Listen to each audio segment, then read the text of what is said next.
Welcome to the Seven Cups of Consciousness podcast with me, Aleya Dow. And today, Jean Adrienne is my guest. She is a dear friend, and I have known her for many, many years. And Jean, it's just such a treat and a joy to be in your presence today. Thank you. You too. I just want to share with our audience a little bit about who you are, what you do. And Jean is an author of 6 books and 2 decks that are for metaphysical, spiritual, cultivating greater awareness.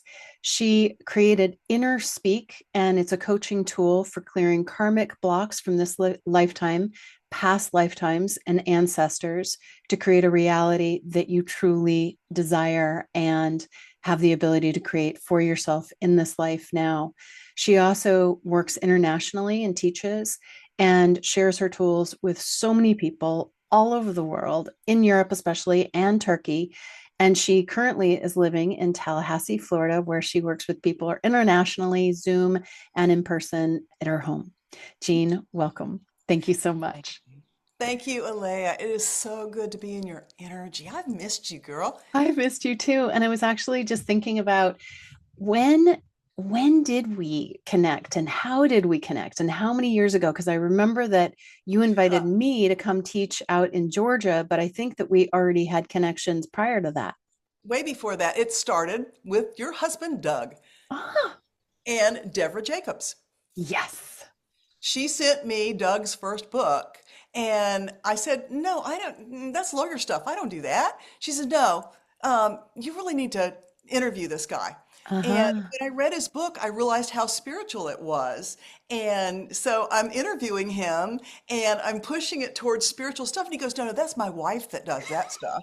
And he never said who you were. Right. And then I started following you, doing your daily cups, and then I signed up to do a tall cup out in the redwoods, um, way back. Like a deep dive It was a retreat. deep Yeah. dive, yes, a deep Yep. dive. Me and my friend Karen That's right. came In out there for Santa that. Cruz, right? Yeah, Santa Cruz, yeah. yeah, somewhere. Yeah, and so we're sitting having lunch, and Doug comes in, and I recognized him from his promo picture. I'm like, "Wait a minute, Aleya is your wife?" And he goes, "Yeah." So Well, I am so, that's so cool. yeah, I think we did. Karen and I came out there for like 3 deep dives, and then I moved to the mountains and invited you to come there. And Yeah. I was supposed to do a deep dive in Miami with you, but I had that accident where I Mhm. lost my vision in my left eye, and I Mhm. couldn't come. And so y'all, I think, put a candle in a chair for me. We did. We did. We held vigil, and you have had such an incredible journey in your life. And I would love to, I mean, our history and knowing you, but I've never really asked you what was it that got you on the path of spirituality, energy work, inner speak? Like, how did that begin? So it all started for me in one of those enlightenment experiences, like what you had. But mine was a bit different. I was driving down the road and I heard a man's voice in the back seat of my car. And he said, "You're done with everything you've done up to this point in your life." And I looked in the rearview mirror and there was nobody there. And I was like, scared the Wow. daylights out of me. I Um, bet. and so I started arguing with him. And I said, "Well, wait a minute. Don't be taking away my livelihood unless you've got something better. You're done with everything you've done up to this point in your life." And that's how What year was that? May the 31st of 2002, I had already heard this voice, but on that particular day, I got a call from my boss who told me that the company that I was working for was going bankrupt at 5 o'clock that day. Oh So my God. I was without a job for 3 months. It Wow. took me 3 months to channel Interspeak. I mean, literally, That is fast, they just stopped my world right? and downloaded a healing modality that's 144 files of information. And I literally sat at my computer and typed for 3 months. Oh my God. At the end of 3 months, it was finished. I didn't know what it was or how to use it, but got a call from my boss, the one that told me that the company was going back, and he had gone to work for Belkin Corporation, and he said, "I've got a great job for you." It paid me like twice what I was making before. Right. So the other job appeared. So that's just kind of how the universe can seem to work in our life if we're willing to surrender into it and allow it to happen. Now, did it feel like you surrendered into it? Did you question it? Was it scary? So that's kind of my backstory. Um, if I had to describe myself, I would say I'm like the zero card in the tarot. The little kid that's got his backpack on his back and his little dog by his side and he's stepping off a cliff. I usually never question anything, You you know? just, it just When, flows like it's in your blood to just yeah, go, all yeah, right, here we go. yeah. It's like, when E.F. Hutton calls, Gene answers, and, and the rest is history. And it's been that way pretty much all my life. Wow. So, but over time, you figured out how to use this download that you received and typed out in 90 days or less. And so, how do people use the InnerSpeak cards deck process? Well, the book, The book, the process of it, it's based on using muscle testing to access it. I mean, I suppose you could use a pendulum right? or anything like that, but that doesn't work as well because muscle testing is allowing a person's body Mhm. to tell you. And so I surrender into it. I don't actually pull on a person's arm anymore because I work on people all over the world. I can't Right, do that. right. I use self-testing and I surrender into the fact that you and I are one, Mhm. so I can talk to your body Right. and let your body say, okay, Aleya needs the seventh piece of information on page 27 and the 30th piece of information on page 122. And so it's a form of healing with words, and I tell you what your higher self wants you to know. What your energetic self. And with that, do you have to be intuitive in order to use InnerSpeak? Absolutely not. That's the beauty of it because I was so shut down in 2002. I couldn't intuit my, you know what, from a hole in the ground. I mean, I literally had shut it down. I think I had a trauma when I was a baby that was a metaphysical sort of trauma, and it scared the daylights out of me, and I just closed the door. And So and would InnerSpeak actually be really good for people who are sensitive? They have been intuitive. They did close the door down, and it's a safe, empowering way to slowly start turning that dial back up. absolutely, because guess what? It's completely left-brained. Mhm. Show me yes, show me no. You don't Right. have to be intuitive to do it. And in fact, I really tell people don't. You don't need to interpret. Just read the line to the client Mhm. and go get the next one and read that and don't interpret it because it's not necessary. And if you start interpreting it and you're not really tuned in, Right. you can make a big, big old mess out of it all, Right. And not be by accurate. giving wrong information. Interesting. And Yeah. so with that, could you also use InnerSpeak for your own self? So it's like if listeners aren't practitioners and they just want a tool to help them in their own growth and clearing challenges, they could use the InnerSpeak for themselves. That's the best place to do it. It's that old saying, healer, heal thyself. Mhm, mhm, And I work on myself every week, a minimum of one time a week, mhm. sometimes more often because things come up. Yeah, Something will happen and I'll go, whoa, yeah, that's not, that's not copacetic. right. That's not normal. I wonder what that's about. Right. It's like you listen to those tiny little whispers, it gets your attention and you tend to it, shifting your vibration. But kind of backtracking a little bit, just for our listeners, some people might not know what muscle testing is. Can you tell them about muscle testing? Have you Yeah. learned muscle testing?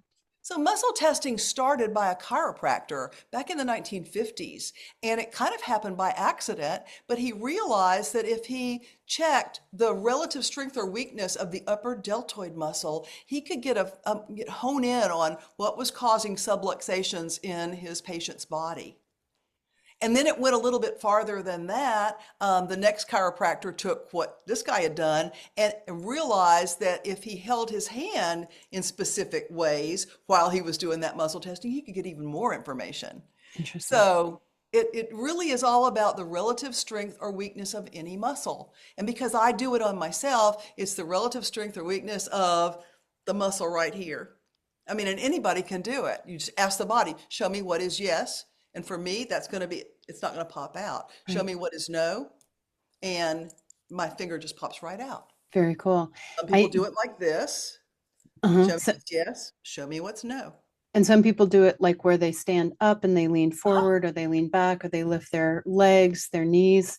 And I've Totally. taken Any several way. classes on muscle testing, and it's um, initially I was like, I don't know if this is really accurate. But then I was doing some research on muscle testing, and they literally hooked people up to little diodes where it could tell the strength that's being exerted from the muscle on a machine. Uh-huh. And then you would put sugar in one hand, and the same amount of pressure would be applied, the same tension, and it would go weak when we were We holding the sugar. And so I think our bodies are electrically aligned physically and also energetically. And when you're in the presence of a challenging energy or supportive energy, our body responds. The interesting thing about learning how to do inner speak and muscle testing is it's very easy to learn the protocol. The protocol is very simple. It looks like a hopscotch grid, and you move down it, top down, left to right. The muscle testing piece, though, I can't teach people how to trust themselves.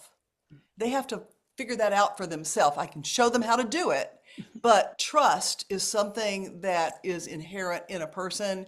I can't teach you that.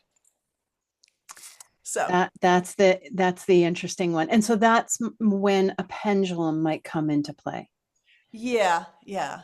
right? The Somebody had a pendulum, pendulum. it's got its own little issues though, because Mm-hmm. the pendulum, unless the person's really in surrender, the pendulum can be picking up not only from the client's body, but from any low vibrational entity that's happened to be flickering around, Right. all of that as well. So that's why I don't tell people to use a pendulum unless it's at last resort. Okay, good. So ideally they've cultivated a certain level of sensitivity and a bit of intuition. They don't have to be psychic or clairvoyant, but they're willing to trust some deep wise part of themselves to then go through the layers that inner speak guides them through to clear these challenges. Sure. And then Beautiful. it's easy to learn. It can be learned in a weekend. Just for example, there are over 7,000 people in Turkey who do interspeak in Wow. one little country. Jean, that is incredible. Yeah. How cool. So you also created another deck and book that talks about the DNA activations. Can you share a little bit of that with our audience? Yeah. So again, same voice, backseat of the car, I mean, why there? I don't know. Better than in the shower, right? Right. Uh, so he said he wanted to talk to me about DNA. And he said that at one point in the evolution of the human species, we had 144 strands of DNA, not just two. And so immediately I went into conspiracy theory and dumbing us down. And he says, no, don't go there. He said, you lovingly, as a species, you lovingly gave to another species some of your DNA. The other species had rendered themselves sterile. They'd gotten way too into technology and they couldn't reproduce anymore and they were going to die off. And so they went fluttering around all of the universes, maybe in their little spaceship. I don't know how they did it. And they found the blue planet with this species here that had 144 strands of DNA. And so they came here and they worked with us for a while. And when they left, they had what they needed to be able to save their species, and we had two strands of DNA. And we've basically been fine since then. But as the level of consciousness on planet Earth and the human species has increased, we need all of that stuff back because what we didn't realize was that associated with each strand of DNA that we gave away was one of our gifts. And so we did it in love. I believe that the species, and you probably, because you're more galactically tuned in than I am, you probably already know this, but it was the people they call the little grays from Zeta Reticuli. And they've been very closely connected with Earth for a long time, paying back. They've helped our government. They've whatever. And it's all part of this whole story of paying back from the heart for a gift from the heart. That's That makes interesting because from my perspective, whenever I take a look at energy, I always acknowledge the story, but then I go to okay, and the energetics of what you're speaking to ties in with for a period of time as souls, no matter what planet you're on, no matter what galaxy you're in, no matter what universe. Well, I can only speak to this universe. right, right. Um, we serve initially from a codependent place. Mhm. And then we reach a certain level of evolution and a harmonic vibration inside. And then we move and shift into co creative service, where we're modeling, inviting, and encouraging. Mhm. And so I think what you're speaking to is that turn of the tides of moving out of codependent service, giving away everything, Mhm. to the retrieval of all of your wisdom and your mastery so that you have the capacity to model, invite, and encourage. Yeah. And so this voice said, so I need you to draw 142 glyphs. And each of these glyphs will hold the frequency of a latent strand of DNA Oh, so that people can, let's just pick a card, any card. let's do it. Here we Yeah. go. So Okay, this is the one that I nice. picked. Okay. This is called Journey. And it says your soul's path is a a constant, never ending journey moving towards the remembrance of the perfection that is your birthright. This activation moves you forward on your journey. So you can just look at, oops, I'm sorry, I picked up two cards and this is the journey one. Ah. Okay, that's it. So just look at that glyph and just invite your higher self to activate the DNA strand of journey. Beautiful. And then update your reference points, update your grids, and sink it in. So, Jean, what was the second one? oh, molding. That was the Molding. one I think you, yeah. Yeah, will you read that one? And it says you are being molded into the purest image of light with this activation. All of your etheric bodies are integrated and aligned with your soul's purpose. So now look at that one and invite your higher self to activate the DNA strand of molding in your divine line. Same for your body, same for your team. And So update all your cool. reference points and update all your grids. Beautiful. So Amazing. that's kind of what that one's all about. So there's all of these different DNA activations that people can connect with, and you could maybe even do like what, one a week, one a day. I suggest one a day because you Hmm. really got to honor the body and let the body integrate that. Hmm. Hmm. And in fact, I'm just now completing a weekly. I've been doing this for 9 weeks, and tonight is the 10th week. It's the end of it. I put all these cards in alphabetical order. They didn't come in alphabetical order, but I put them in alphabetical order, and I've been going through them once a week, activating some number of them. And what I found is they actually build on each other when you put them in alphabetical order. Had no Interesting. clue. How fascinating. I know, isn't it amazing how the downloads come and then you're like, wow, this is genius because it all stacks. Right. Yeah. Yeah. Yeah. So I just had a thought. Have you ever sat across from Gaia Earth? Because from my perspective, Gaia Earth, our planet, is a conscious sentient being, Mhm. and had her do one card a day? No, but that's brilliant. And I'm going to start that when we get done with this recording. Yes, Yeah, that is brilliant. yeah, that'd be cool. That'd be really cool. And it'd be really neat if other people also did it because, Gaia, there's so many different facets and each one of us have come into this world to hold a vibration, to hold a perspective, to help Earth in her evolution. I think of us, we're all midwives, Mhm. consciously or unconsciously, and how cool to use the DNA deck for the Oh, planet, totally. global work. Totally. That's Hmm. brilliant. Yeah, that'd be neat. Yeah. Um, so on that vein, can you just tell us a little bit about this part of me of like what this book that you just wrote? Yes, you've written six other books, but you just wrote Conjunctio, Mhm.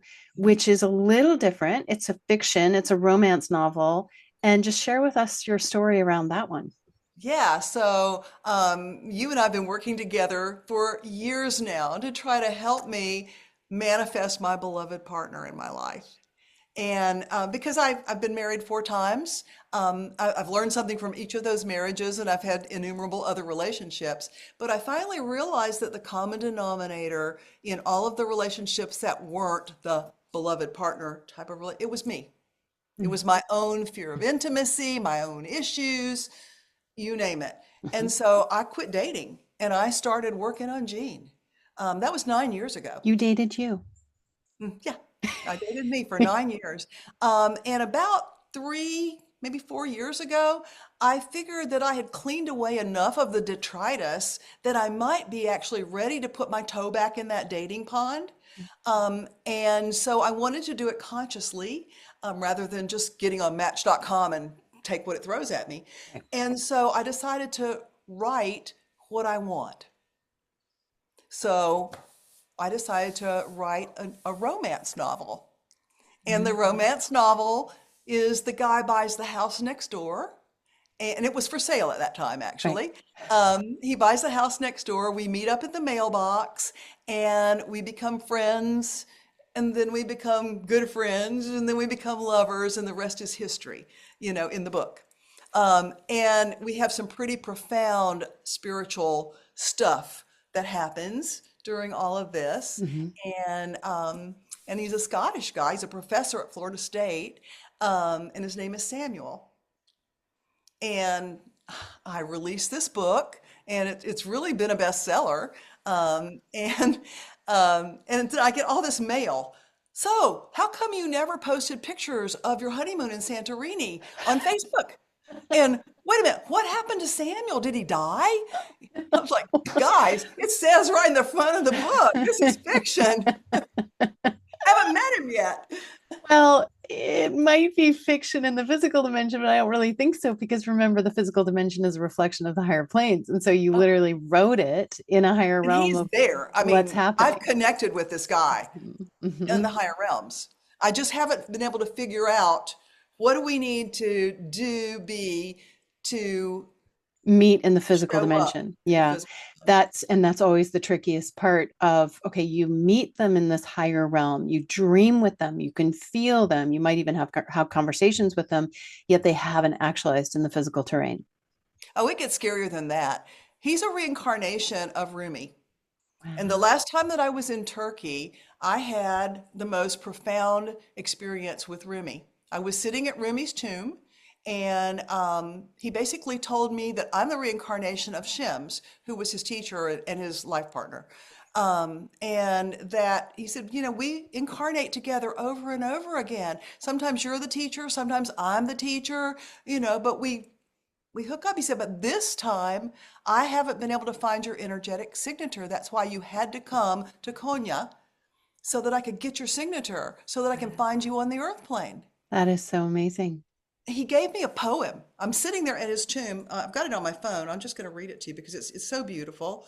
Um, And as you're looking for the poem, Jean, I just had an insight of whenever we have actualized something in the past. So it's like in previous incarnations, previous experiences, you and he were together in the physical dimension. What did you do in the past to call the two of you together in the physical terrain? What mechanisms did the two of you use in those previous incarnations to meet in the physical terrain? And then what if we use those same mechanisms that we've used in the past in this incarnation to create and call in that which we desire into the physical oh, terrain? I'm going to have to go find that. Here's what Yeah. he said. I shelter you from storms. I wrap you in my arms of love. I have chosen you. Forever and in all dimensions we are one. I am in the wind and I embrace you. You shiver like the leaves on the trees as you feel my love. Let go and empty yourself into me. 1,000 years or only one moment, it matters not. You are timeless and ageless. Beautiful. That is a That's my beautiful gift love from poem. Rumi. Wow. Yeah. How incredible. So you've given me a new clue of something else that I can do to try to find that how we connected there. Hmm. I mean, I read the book about how Shims and Rumi connected, but But there's you know, been many lifetimes where you've created something in the physical terrain And it's like we have those grids, like that fabric in our field. And I think that that goes for all of our listeners of if there's something that you are wanting to create in the physical dimension, explore the idea that you've done it in the past Yeah. and use those muscles that are inherent. Because what is it they say? There's nothing new under the sun. Right? Exactly. Yeah. Exactly. And with so you've just released, when did you release this last book, 3 years Conjunctio? ago. Okay. So it's Yeah. available on Amazon, It's available. on Amazon. Yeah. Okay. And you self-published? Yeah. On Beautiful. Amazon. Very cool. Yeah. Excellent. It's in Kindle. It's in hardback. I mean, you can get trade paperback or Kindle. Well, and Jean, I know you. And so that when you write and you share your pearls of information, there are energetic activations. When you speak, there are energetic activations. And so my sense is that if there is anybody in the audience that is wanting to find the beloved, that this might be a vibrational medicine that Mhm. could help activate something in the fields that helps you in your journey of calling in the beloved. Yeah, and I actually teach a class called Calling in the Beloved. Good. I think the next one's going to be like in May. Beautiful. Yeah. Excellent. Excellent. And you have so many cool, amazing projects. You were just telling me at the very beginning before we started the interview about a game Mhm. online. Is it online? It's online. It's a website, and Okay. it's the InnerSpeak cards that will enable you. It's like it's $9. I think it's $9.99 Okay. for an unlimited forever subscription. You can do it every day. I tell people not to do it more than once a day, Right. because you get tempted and you want to like, oh, let's clear it Go to all the up, next one. you know. Yep. Um, but it lets you do the InnerSpeak process, a very scaled down version of it, and it's completely automated. It tells you how many cards to pick, what they mean, So you what don't to do even have with to it. know about muscle testing. Nothing, nothing. Okay. You just Yeah, click. yeah. That's And so there's a little coin flip. If they needed to ask a yes or no question, right. they ask the question and flip the coin, and Neat. it'll tell them yes or no. How amazing. That's so Yeah, great. That is so cool. crazy. Yeah. So it's on my website in the shop. You know, it's available now. I So, haven't launched it yet, but right. it's available now. Okay, so basically people can just go to your website, jeanadrian.com, Uh-huh. and check out the book. Are you selling the book also, I Conjunctio, off don't your sell website? the book. I let people get that off of Amazon. Okay, Yeah. perfect. And then they can check out InnerSpeak, they could get the deck, they can get the DNA activation cards. Hmm. And I'm being mindful of time. Unfortunately, we have to wrap up soon, but is there anything that you're working on that's really exciting right now that you would love to share with the audience or tell people kind of what they might want to think about starting to explore if they're wanting to utilize your tools for their awakening process? Yeah. So, I suggest start with that online game. I mean, that's a very, very small investment in yourself, $9. Right. But then if you want to have a private with me, it's right there on my website. Then if you want to learn how to do the work, it's right there on my website. If you want to start teaching the work, that one's there too, So, yeah. Very, very cool. Anything else that you want to share with us, Jean?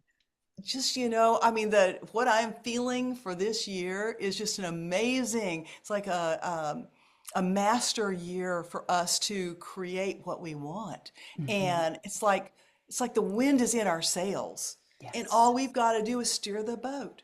Right. And really just hang on to the tiller. It's not a matter of actually choosing the path. It's just a matter of holding the boat where it's going forward. Hmm. And I hear the words like whatever vibration or direction supports my greatest happiness in a way that enables me to serve in a healthy co-creative way. Yeah, totally. And I think that you're exactly accurate in terms of like there is a flow coming onto the planet pushing us in a particular direction, and the vibration that we're holding inside ourselves is the direction that we do go. And so sometimes people say, well, it's in God's hands, or the universe will show me, or the universe will provide. And it's like, but what if we are a little bit more proactive and we feel how it's actually coming from within, and then that propels us appropriately. And I'm going to take it a little bit farther than that Yeah. too. You know, the old saying, if you can conceive it, you can achieve it. Mhm. Well, it's about pulling down all the boxes of preconceived notions so that we're like creating on a blank slate because we are the ones who are holding ourselves back now. True. You Absolutely. have it all and you can have anything. There's nothing you can't conceive and achieve. Just let go and do it. Yeah. I love that. That's so true. So true. I'm so It's excited the year about of it. letting it's like if anything was possible that supports the greatest happiness. Yeah. But Mhm. it's that's the clue. That's the clue. It's got to be for the greatest happiness. It's not just my happiness. Right. Right. It's for and again, we can't be attached to humanity's evolution or another person's journey, only our own, but we are one. We are all one. And so when we say the happiness, we're in that place of connection and perceiving from a place of the essence. And I think happiness has that, has the peace, it has the joy, it has the fulfillment, it has so many things, so many factors. Jean, I love connecting with you. Ditto. Yeah, I thank love you. you. Thank you so much for being on the show. And I definitely want to have you back on the show anytime you have new insights or new projects that you want to share with our audience. And I definitely encourage anybody that is listening that has resonated with anything that Jean has said to check out Inner Speak. Jean, an incredibly kind heart that has incredible integrity, and you empower and you uplift. And it's just an honor to have you in my circle. Thank you for being on the show. Thank you. Oh.